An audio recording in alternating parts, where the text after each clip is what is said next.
चलिए दोस्तों, बात करते हैं आज फिर से सैंपल नंबर 1 की। सैंपल नंबर 1 में केस स्टडी क्वेश्चन जो हमारे पास हैं, आगे के 2 क्वेश्चन हो चुके थे केस स्टडी के, और उसके बाद केस स्टडी क्वेश्चन जो है आगे की बात करते हैं। उस केस स्टडी क्वेश्चन को डिस्कस करने से पहले मैं आपको ये बता दूं, अगर आप चैनल में नए हैं तो चैनल को सब्सक्राइब करें। नीचे जो रेड बटन है उसको दबाएं और उसके बाद फिर आपको बेल आइकन का भी सिंबल दिखेगा। बेल आइकन मतलब घंटा दिखेगा, उस घंटे को भी आप प्रेस करें, जिससे आपको नए लेटेस्ट वीडियो आपको मिलती रहेंगी। ठीक है, लेटेस्ट वीडियो से आपका एजुकेशन फील्ड मजबूत होगा, क्योंकि नए क्वेश्चंस आएंगे आपके पास। क्वेश्चन को कैसे हैंडल करना है आपको बोर्ड एग्जाम में वो भी पता चलेगा, और उसके बाद आपकी प्रिपरेशन अच्छी होती रहेगी। आप भी स्कोर कर सकते हैं 95 विवो या 90 विवो। ठीक है, चलिए बात करते हैं सैंपल 1 की। सैंपल 1 में हम बात करते हैं क्वेश्चन 19 की, केस स्टडी क्वेश्चन क्वेश्चन 19।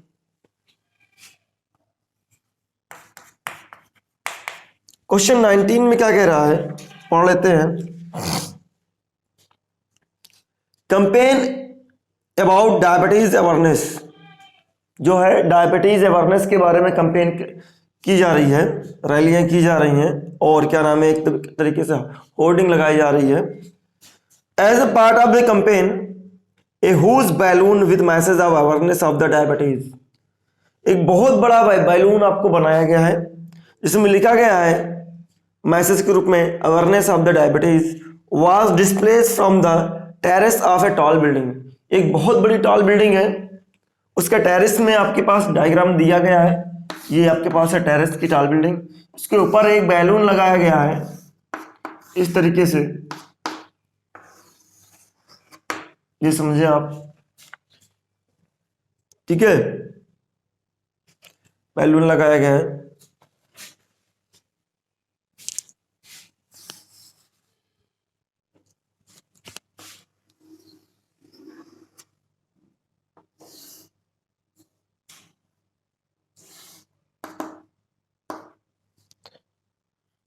इसको सी नाम बोला गया है, इसमें पी दिया गया है लेकिन सी है।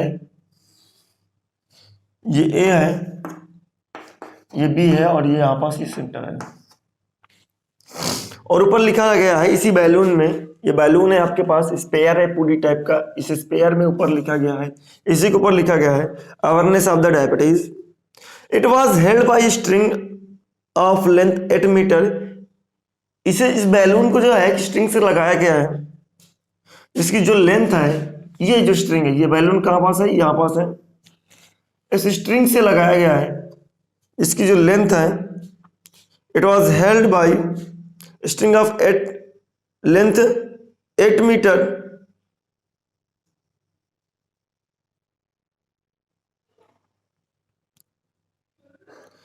each which inclined at an angle of 60 degree at the point where it was tied as shown in the figure। ठीक है, ये हमसे बोला जा रहा है कि जो आपके पास स्ट्रिंग है वो कितने डिग्री एंगल बना रहे हैं, 60 डिग्री का एंगल बना रहे हैं, और इनकी जो लेंथ है वो क्या है, 8 मीटर है ईच। आगे क्या बोला गया है, as shown in figure, figure में दिखाया गया है। फिर आपसे ये बोला जा रहा है कि क्वेश्चन नंबर पहला, क्वेश्चन फर्स्ट की बात करें कि बोला एबीसी इज एन, क्या होगा एबीसी, एबीसी के बारे में कमेंट करना है। एबीसी इज एन क्या होगा, हमको पता है कि ये जो आपके पास सर्किल है या स्पेयर की हम बात करें, सर्किल की बात कर सकते हैं, स्पेयर की भी बात कर सकते हैं। तो जस्ट लाइक ए सर्किल, इसका 19 का ये पार्ट आप देख रहे हैं कि जो AC है एंड AB वो टेंजेंट है, tangent from C means external point. External point C, tangent from external point C, तो लेंथ क्या होगी इनकी, AC इक्वल टू क्या होगी, BC। ये पता है आपके पास कितनी है, 8 मीटर। और इंक्लिनेशन भी है, इंक्लिनेशन एंगल कितना है इसका, 60 डिग्री है। ठीक है, तो 60 डिग्री होने की वजह से AC के सामने वाला जो एंगल है वो इक्वल होगा और BC के सामने वाला भी एंगल क्या होगा, इक्वल होगा। AC के सामने वाला एंगल क्या होगा, इक्वल होगा। AC के सामने वाला एंगल जो होगा, angle A is equal to angle B हो जाएगा। और इसका क्या मतलब होता है, angle opposite to equal side are equal. और angle opposite to equal side are equal, तो हम ये कह सकते हैं ये दोनों एंगल इक्वल है, ये दोनों एंगल इक्वल है। इक्वल होने की वजह से ये 60 डिग्री है, तो तीनों का सम कितना होना चाहिए, तीनों का सम तो 180 होना चाहिए। तो इसका मतलब तीनों को ऐड कर देंगे, A प्लस B प्लस 60, तो 180 होना चाहिए। तो A तो भाई A और B आपस में क्या है, इक्वल है, और ये हो जाएगा 120।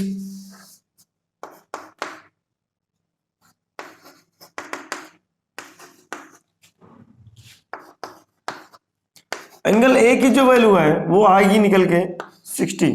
इसका मतलब A भी 60, B भी 60 और C भी 60। तो तीनों एंगल बराबर हैं। अब तीनों एंगल बराबर हैं तो भैया कौन सा ट्रायंगल हो सकता है, इक्विलैटरल ट्रायंगल हो सकता है। इसका मतलब ऑप्शन ए का जो है वो सेकंड पार्ट सही है, ऑप्शन ए का सेकंड पार्ट सही है। What is the length of AB, AB की लेंथ कितनी होगी ये भी बताना है आपको। ठीक है, चलिए AB की लेंथ की बात करें हम, इसका सॉरी बी ऑप्शन डिस्कस कर लेते हैं। AB की जो लेंथ होगी वो डिस्कस करते हैं हम। चलिए AB की लेंथ के लिए हमको डालें यहां से परपेंडिकुलर, ये परपेंडिकुलर डाल दिया हमने, और इसको अगर चाहें तो आप इसको ज्वाइन कर दें यहां तक। आपको पता है परपेंडिकुलर जो AB है वो कॉर्ड है, और परपेंडिकुलर कॉर्ड को क्या करता है, दो इक्वल पार्ट में डिवाइड कर देता है। ठीक है, इतनी तो बात हमको मालूम है, दो इक्वल पार्ट में क्या कर देता है, डिवाइड कर देता है।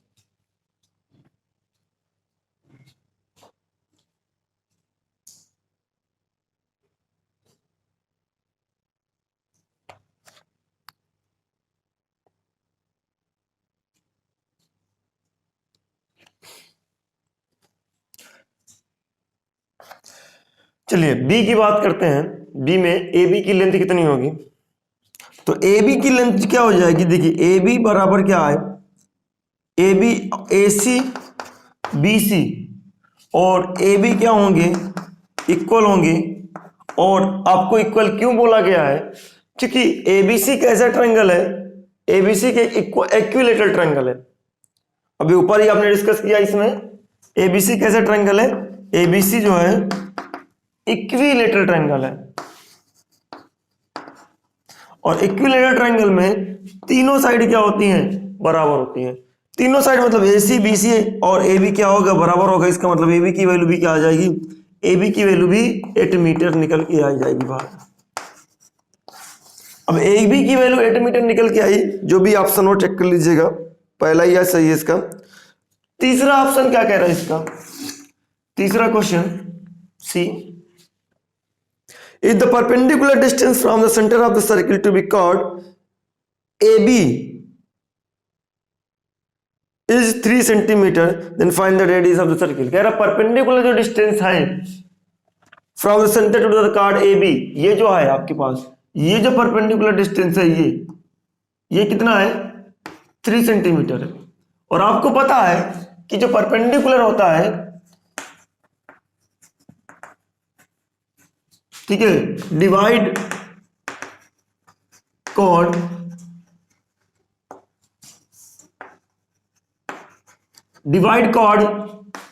इन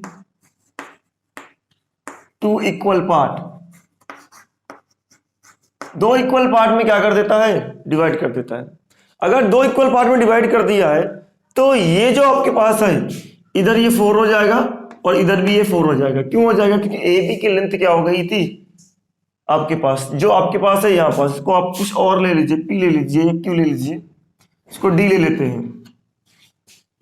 ठीक है, ये D लेंथ निकल आई। जो D है आपके पास में आपके पास ओडी जो है वो कितना है 3 सेंटीमीटर है, और एडी जो है और बीडी जो है वो कितना हो जाएगा 4 हो जाएगा, क्योंकि 8 है पूरा, और 8 आपको पता है 9th में जो थ्योरम कहती है सेंटर से परपेंडिकुलर अगर कॉर्ड पे डाला जाता है तो कॉर्ड को 2 इक्वल पार्ट में डिवाइड कर देता है, ठीक है। तो AD equal to BD equal to 4 centimetre हो जाएगा, और 4 सेंटीमीटर मिला, 4 मीटर, सॉरी सेंटीमीटर की बात क्यों करूं मैं, 4 मीटर, ठीक है। तो मुझे क्या चाहिए, रेडियस चाहिए। तो रेडियस क्या है, रेडियस आपके पास OA भी है और आप OB के भी कह सकते हैं। तो पाइथागोरस आप यूज कर दें,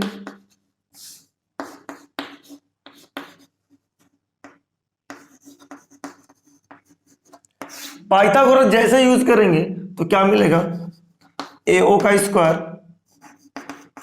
AD का स्क्वायर प्लस OD का स्क्वायर। AO का स्क्वायर नहीं पता, ये 4 का स्क्वायर प्लस 3 का स्क्वायर, और AO की वैल्यू क्या निकल के आएगी 5 सेंटीमीटर निकल के 5 मीटर निकल के आएगी। इतना कैलकुलेशन आप कर लीजिए, ठीक है। 16 प्लस 9 कितना हुआ 25 को स्क्वायर रूट कितना निकल के आएगा 5 निकल के आएगा। फिर आगे की तरफ चलते हैं, the area of triangle APB आपके पास में बताया जा रहा है कि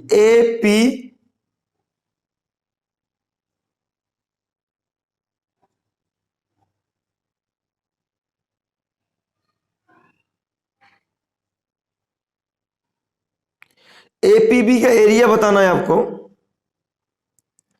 APB का एरिया मीन्स यही पार्ट को यहां पास जो लिया गया है, इसी को क्वेश्चन को मिस्टेक करके पहले ऊपर उसने C बोला है, ABC बोला है, और इसी को यहां पास बोला जा रहा है P बोला जा रहा है, ठीक है। इसका मतलब जो ABC है आपके पास,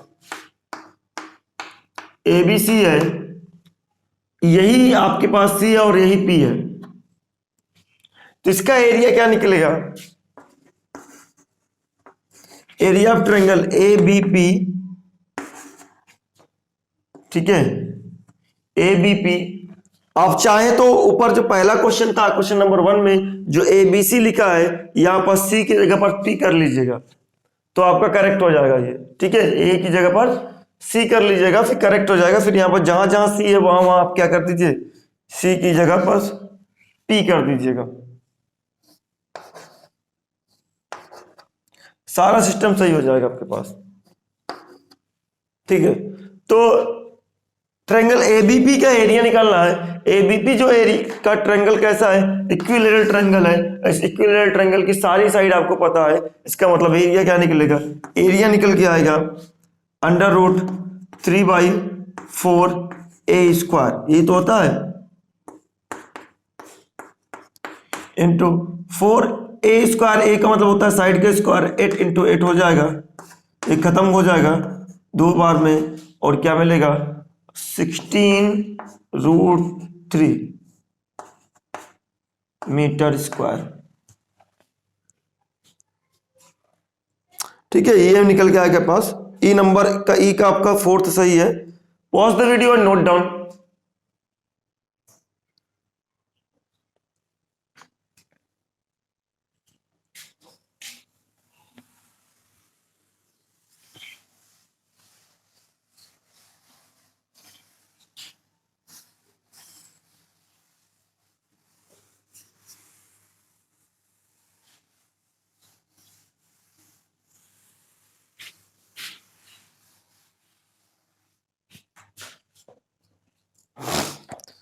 अब बात करते हैं हम 20 नंबर की। 20 नंबर क्या कहता है, tree plantation to control the pollution, the class 10 students of the secondary school in Krishnanagar have been allotted rectangular plot of the land for this gardening activity। जो आपके पास स्कूल है, एक्टिविटी करवाई जा रही है क्लास 10 स्टूडेंट्स को, वो है कृष्णानगर में अलॉटेड है। उस एक्टिविटी में आपसे बोला जा रहा है sapling of the gulmohar are planted on the boundary at distance of 1 metre from each other. जो आपके पास क्या है उस रेक्टेंगुलर फील्ड में एक्टिविटी किया जाता है। Sapling of a gulmohar are planted on the boundary at the distance of 1 metre from each other. School की बाउंड्री पर जो गुलमोहर है वो 1 मीटर के डिस्टेंस पर लगे हुए हैं। आपको ये डायग्राम दिख रहा होगा, उसमें बुक में होगी आपके, देखिएगा। There is a rectangular grassy land in the plot as shown in the figure. ठीक है, फिगर में एक रेक्टेंगुलर ग्रेसी लैंड है। रेक्टेंगुलर ग्रेसी लैंड मतलब जो फील्ड है उसके अंदर एक ग्रास की फील्ड है। जो आपके बाउंड्री है जिसमें गुलमोहर लगे हुए हैं उसके अंदर एक ग्रास की फील्ड है, वो फील्ड आपको शो की गई है। The student sowing seeds of the flowering plant on the remaining area of the plot. जो प्लॉट का रिमेनिंग एरिया है उसमें आपसे बोल रहा है, उसमें सीड्स वगैरह आपको प्लॉट कर रहे हैं।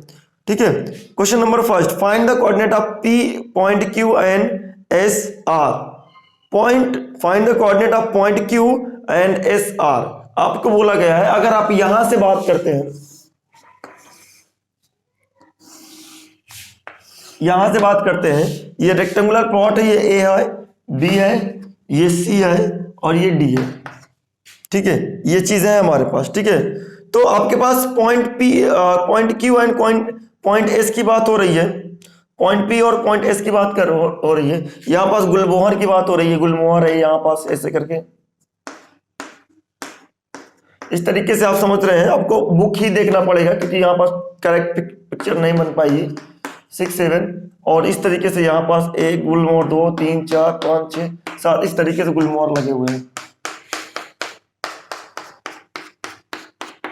बाउंड्री पर। ठीक है, और एक ग्रेसी लाइन है अंदर की तरफ, ये है ग्रेसी लाइन जिसका नाम है पी क्यू आर एस।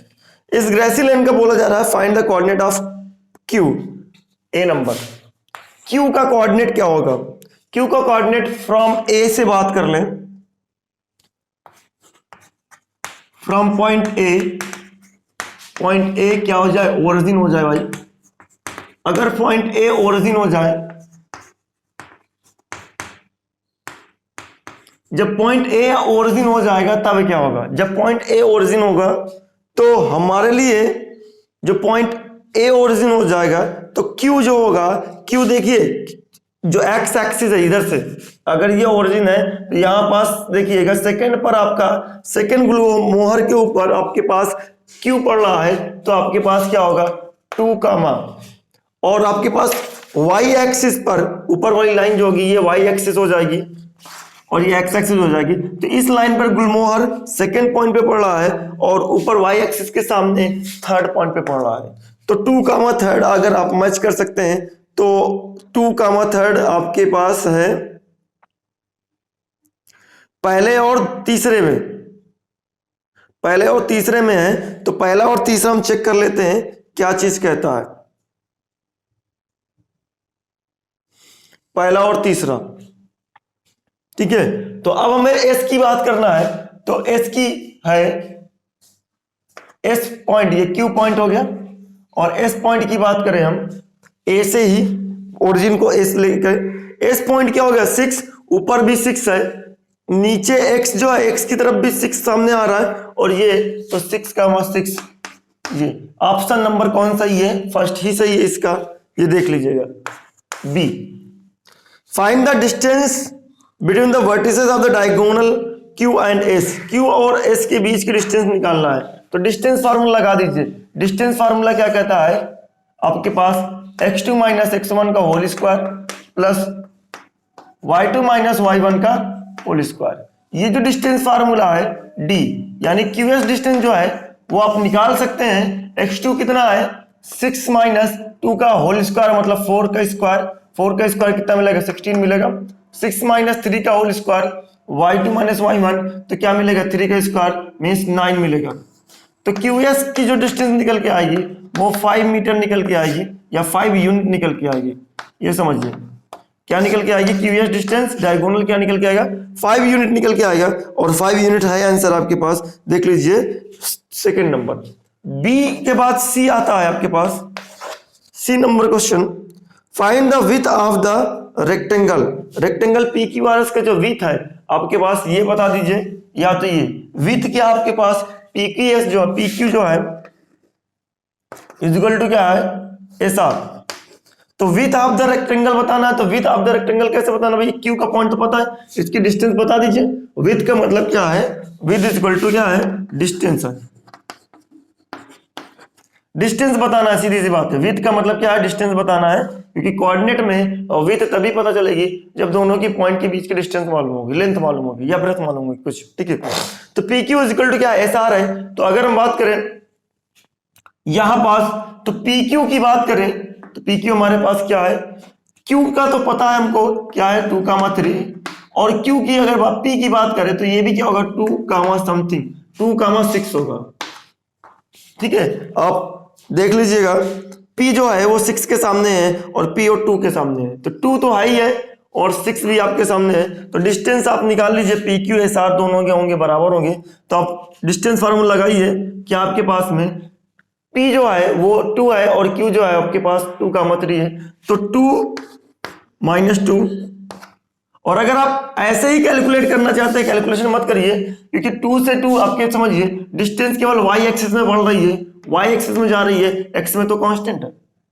तो किस में चल रहा डिस्टेंस, आपके पास 6 और 3 के बीच की डिस्टेंस कितनी हो गई, 3 मीटर। तो ऑप्शन क्या आ जाएगा, 3 यूनिट, ठीक है, ऑप्शन 3 यूनिट। आप समझिए बात को, ये यहां भी 2, ये एक्स एक्सिस तो कांस्टेंट है, वो तो इंक्रीज ही नहीं हुआ, क्या बढ़ रहा है, केवल y एक्सिस बढ़ रहा है, तो y एक्सिस में डिस्टेंस निकाल लीजिए, वही आपके पास विड्थ होगी, y ऊपर जा रहा है, y ऊपर, यानी PQ यही निकालना है आपके पास, इधर तो निकालना नहीं है। तो PQ में आपके पास केवल y ही चेंज हो रहा है, तो आप ऐसे डायरेक्ट भी निकाल लेते हैं। तो आपके पास PQ SR कितना हो जाएगा, PQ SR जो विड्थ है वो हो जाएगी आपके पास 3 मीटर, 3 यूनिट, ये हो जाएगा। और अगर आप डिस्टेंस फार्मूला लगाना चाहते हैं तो डिस्टेंस फार्मूला लगा दीजिए। उसके बाद में आपके पास डी है, डी की बात करें तो क्या मिलेगा, if the point G divide the line, G point है, जी पॉइंट क्या कहता है, divides the line Q R, Q R की बात करता है, Q R divides the line Q R in the ratio 1:2, किस रेशियो में डिवाइड करता है, क्यू आर को जो डिवाइड करता है किस रेशियो में डिवाइड करता है, 1:2 में। यहां पर जी कोई पॉइंट है 1:2 में डिवाइड करता है, किसमें, 1:2 में डिवाइड करता है जी पॉइंट, यहां पास क्यू आर को। आगे क्या कह रहा है, देन द कोऑर्डिनेट ऑफ जी, जब उस कोऑर्डिनेट को बताना, तो भाई जी कहां लाई करेगा, देखिए जी तो वाई एक्सिस सेम है, तो वाई तो थर्ड होने वाला है, क्या चेंज हो रहा है आपके पास, ओनली चेंज हो रहा है एक्स एक्सिस। तो आप आर निकाल लीजिए, आर कहां पास है, आर निकाल लीजिए तो जी निकल आ जाएगा, भाई सेक्शन फार्मूला यूज कर लीजिए। अगर आपके पास लॉजिक लगाना है तो कैसे लगाना है, सेक्शन फार्मूला से भी निकल आएगा। आर क्या आपके पास, आर मैं बता दे रहा हूं कितना है, आर 6 है और ये आपके पास है 6,3, ये आपके पास होगा 2,3 और 6,3। इसमें y एक्सिस कांस्टेंट है, क्योंकि हर जगह आपके पास क्या है, y से डिस्टेंस क्या है, इसकी लाइन की पॉइंट की कांस्टेंट। क्या चेंज हो रहा है आपके पास, चेंज हो रहा है 2 और 6, मतलब आपके पास x एक्सिस ही चेंज हो रहा है, ठीक है। x एक्सिस अगर चेंज हो रहा है तो इस x एक्सिस की अगर बात करें तो क्या हो सकता है, इस पॉइंट को निकालने के लिए g को आप सेक्शन फार्मूला यूज करिए। सेक्शन फार्मूला क्या कहता है, x2 m x2 plus n x1 by m plus n, और ये क्या है m y2 plus n y1 अपान m प्लस n, ये आपके पास सेक्शन फार्मूला है। तो z निकल आएगा, तो z आपके पास कितना होगा, z का तो एक पॉइंट आपको पता चल ही गया होगा, 3 होगा। केवल आपको क्या निकाल लेना है, केवल आपको x एक्सिस का पॉइंट निकाल लेना है, y तो कांस्टेंट ही होगा। तो x एक्सिस का पॉइंट निकालते हैं, x में क्या होगा, m की वैल्यू है क्या 1 और x2 की वैल्यू है 6 प्लस n की वैल्यू है 2 और x1 की वैल्यू है 2 डिवाइडेड बाई 1 प्लस 2, ये निकल के आएगा। अगर आपको इसमें भी डाउट है तो निकाल लीजिए, नहीं तो 3 तो सब में आएगा क्योंकि लाइन सेम है, ये लाइन जाएगी इस कोऑर्डिनेट में, वाई एक्सिस क्या है, सेम ही रहेगा। अब 1 इंटू 3 प्लस 2 इंटू 3/1 + 3, ये आप कर सकते हैं। तो क्या मिलेगा, 6 और 2 2 जा 4 यानी 10/3 कॉमा, और ये क्या मिलेगा 3। तो ऑप्शन क्या निकल के आएगा, 10/3 कॉमा 3, ये रहेगा आपके पास ऑप्शन। उसके बाद ई के बारे में बोला गया है, ये डी क्वेश्चन हो गया। ई की बात करूं मैं, कहता find the area of the rectangle, find P Q R S. P Q R S का रेक्टेंगल का एरिया बताना भाई। रेक्टेंगल का एरिया आप डायरेक्ट भी कर सकते हैं और ऐसे आप डिस्टेंस फार्मूला से भी कर सकते हैं। ये जो लेंथ निकल के आई थी डिस्टेंस फार्मूला से या ऐसे डायरेक्ट, ये लेंथ निकल के आई क्योंकि वाई एक्सिस चेंज हो रहा था, ये लेंथ निकल के आएगी 3। इसमें जो है आपके पास ये जो लेंथ है यहां, ये डिफरेंस कितना है, ये x में 2 है, यहां ये 2 है x और यहां पास y है, ये लेंथ निकल के आई 4। डिस्टेंस फार्मूला से आपको लेंथ निकल के आएगी 4। अब डिस्टेंस फार्मूला से अगर आप निकाल लें इसको, इस लेंथ को 4 निकाल लें, तो 4 जैसे निकलेगा तो आपके पास ये 3 मिल गया और ये 4 मिल गया, तो एरिया क्या निकल के आएगा, area of triangle P Q R S rectangle कितना निकल के आएगा, 3 इंटू 4 क्या निकल के आएगा, 12 निकल गया है। 12 यूनिट स्क्वायर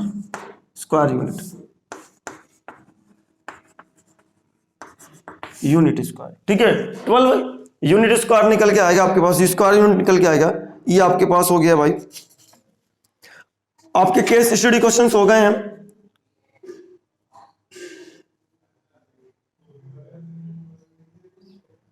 ठीक है, pause the video, note down.